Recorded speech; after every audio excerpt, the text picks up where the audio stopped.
I'm sure you have heard so many testimonies from Tibetan activists and Uyghur activists who have very in detail documented their experience of facing transnational repression, having their family members back in East Turkestan, back in Tibet being held hostages, and under police monitoring and pressure, their family members as hostages have to give them a call, discourage them from continue advocating for their very deserved democratic rights here in America. And very unfortunately, if our country, if the US, this Congress, this administration does not take concrete actions right now to stop the TNR orchestrated by the CCP and the Hong Kong government against us, it will very soon be my family members back home in Hong Kong being held hostage, forced to give me a call to ask me, an American citizen, to stop my advocacy here back home. That will happen very soon if we do not do anything to address the situation. The HUTOs that we have mentioned, they need to be shut down immediately in the US. All three of them in Washington, D.C., New York, San Francisco,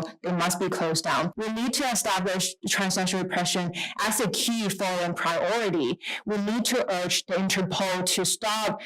cooperating with these authoritarian countries to ensure that the Interpol system will not be used against human rights defenders like us. We need to make sure that the Secretary of State, the State Department, will be working with other government agencies, including the FBI, the Homeland Security Department, to produce reports and concrete